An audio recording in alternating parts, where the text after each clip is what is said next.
হাসিনার শাসনামলে ভোটারবিহীন নির্বাচনে যারা কথিত জনপ্রতিনিধি হয়েছে তাদেরকে পুনর্বহালের দাবিতে আজকে আমাদের কতিপয় রাজনীতিবিদ মাঠে নেমেছেন।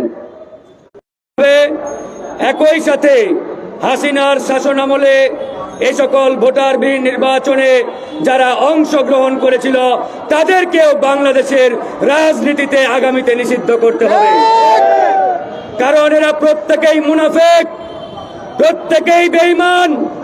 এরা জনগণের সাথে প্রতারণা করেছে, বেঈমানি করেছে, মুনাফেকি করেছে। আমরা সবাই নির্বাচন বর্জন করলাম, আর এই মুনাফেকের দল তারা হাসিনার আঁচল ধরে এই নির্বাচনগুলোতে অংশগ্রহণ করেছে।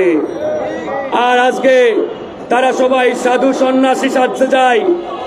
একজন এসে বলে আমি তো বিএনপি করতাম, কেউ বলে আমি তো জামাতের কর্মী। আরে ভণ্ডের দল, তোরা উচ্চ প্রতারক, তোরা বেঈমান, জাতির দুশমন। আমরা সম্মিলিতভাবে হাসিনার প্রত্যেকটা নির্বাচনকে বয়কট করেছি, আর তোমরা হাসিনার টাকা খেয়ে তার আঁচলের নিচ দিয়ে গিয়ে ওই অবৈধ নির্বাচনগুলোতে অংশগ্রহণ করেছ। কিন্তু বন্ধুগণ, আজকে যতটা না ঘৃণা ওই আওয়ামী দোসরদের প্রতি, তার থেকে বেশি ঘৃণা আমাদের এই আওয়ামী দোসরদের পুনর্বাসনের চেষ্টা যারা করছে। কথা বলতে হবে, আমরা রাজনীতি করি জনগণের জন্য, দেশের জন্য। কোন দলকে ক্ষমতায় বসার জন্য কিংবা ক্ষমতায় নিয়ে যাওয়ার জন্য আমরা রাজনীতি করি না বন্ধুগণ। ইতিমধ্যে সোশ্যাল মিডিয়ায় মির্জা ফখরুল ইসলাম আলমগীর সাহেবের স্বাক্ষরিত একটা চিঠি বেরিয়েছে। সেই চিঠিতে আলমগীর সাহেব বলেছেন এই নির্বাচনগুলোতে যারা বিএনপির সমর্থক ছিল এবং নির্বাচিত হয়েছে তাদেরকে যাতে পুনর্বহাল করা হয়। আমরা বিএনপিকে বলতে চাই, এই চিঠির সত্যতা কি? যদি এটি বিএনপির মহাসচিব স্বাক্ষর না করে থাকে তাহলে আজকের মধ্যে যাতে বিএনপি এই বিষয়টি পরিষ্কার করে, অন্যথায় আমরা মুখ খুলতে বাধ্য হব।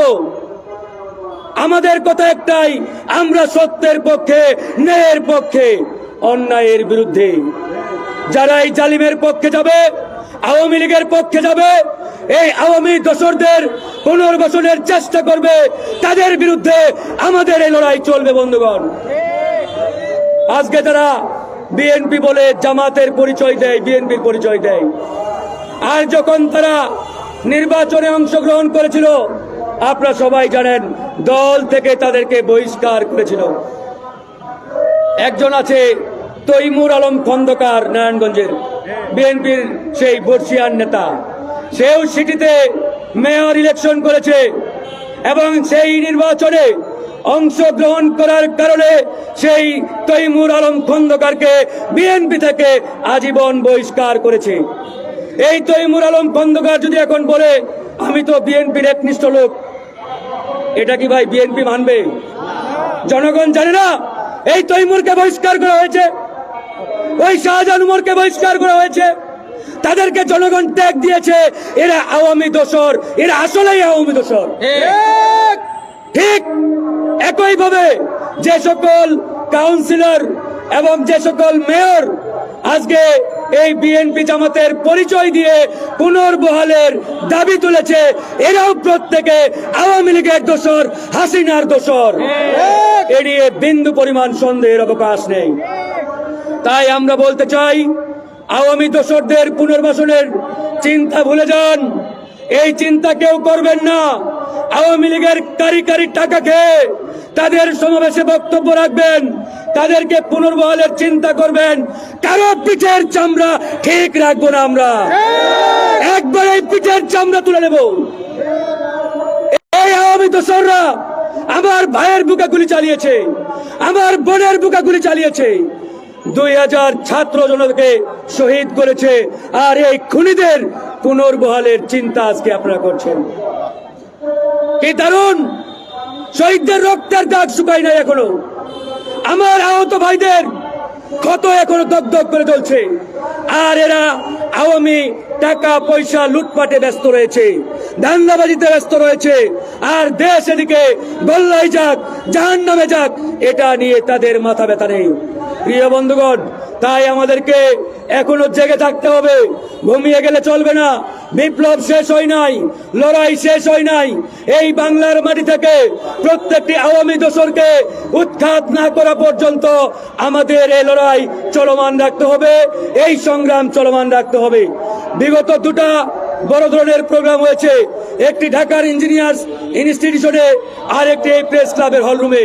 এই দুই প্রোগ্রামে যে সকল রাজনৈতিক নেতা উপস্থিত হয়ে বক্তব্য রেখেছেন, ওই আওয়ামী মেয়রদের পুনর্বহালের কথা বলেছেন, এদের প্রত্যেককে জনগণের সামনে আমরা জবাবদিহি করতে চাই এবং জবাবদিহি করতে বাধ্য করব।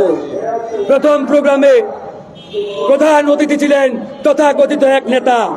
সেই নেতা সেখানে গিয়ে এই মেয়র কাউন্সিলরদের পক্ষে এমন ভাবে বক্তব্য দিয়েছেন, এরা নাকি বৈধ জনপ্রতিনিধি।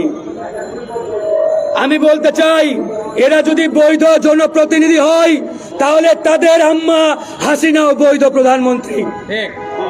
তাকে মাইনে নাও, তারপরে এদেরকে পুনর্বহালের কথা বলবা, তার আগে নয়। তাই বন্ধুগণ, আমাদেরকে সতর্ক সজাগ থাকতে হবে। একবারেই এই লড়াই শেষ না হওয়া পর্যন্ত রাজপথ এক বিন্দু পরিমাণ, এক সেকেন্ডের জন্য ছাড়া যাবে না। তাই আমাদের এই লড়াই চলছে, এই লড়াই চলবে। আরেকটি ইতিমধ্যেই আমরা আন্দোলন শুরু করেছি, বিডিআর হত্যাকাণ্ড। এই বিডিআর হত্যাকাণ্ড নিয়ে ইতিমধ্যে এই সরকার টালবাহানা শুরু করেছে। আমরা জেনেছি ভারতীয় চাপে, ভারতীয় পরিকল্পনায় এই পিলখানার হত্যাকাণ্ডের সুষ্ঠু তদন্তের মাধ্যমে যাতে রহস্য উন্মোচিত না হয়, এই জন্য তারা তড়িঘড়ি করে একটি তদন্ত কমিটি করার চেষ্টা করছে। আর আমরা বলেছি, এই হত্যাকাণ্ড নিয়ে কোনো তদন্ত কমিটি হবে না, এই হত্যাকাণ্ড নিয়ে জাতীয় তদন্ত কমিশন গঠন করতে হবে। জাতীয় তদন্ত কমিশন ছাড়া অন্য কোনো কায়দায় যদি কমিটি করার চেষ্টা করে, সেই কমিটিকে আমরা ডক্টর ইউনূসের বাসভবনের সামনে ছুঁড়ে ফেলে দেব। জাতীয় কমিশন করেই ওই পিলখানার হত্যাকাণ্ডের রহস্য উন্মোচন করতে হবে। আর আমাদের এই যে বিজিবির নাম পরিবর্তন করে, বিডিআর এর নাম পরিবর্তন করে বিজিবি রাখা হয়েছে, এই বিজিবিকে আবারও পরিবর্তন করে বিডিআর এ রূপান্তর করতে হবে। আমরা বিডিআর চাই, আমরা বিজিবি চাই না। এই বিজিবি হলো ভারতের দেওয়া নাম, এই ভারতের দেওয়া নাম আমার সীমান্তরক্ষী বাহিনীর সাথে যায় না। তাই আমরা বিজিবি নয়, বিডিআর চাই। আমাদের লড়াই, এই আন্দোলনে আমরা আপনাদের সকলকে ধন্যবাদ জানিয়ে এখানে শেষ করছি। আল্লাহ।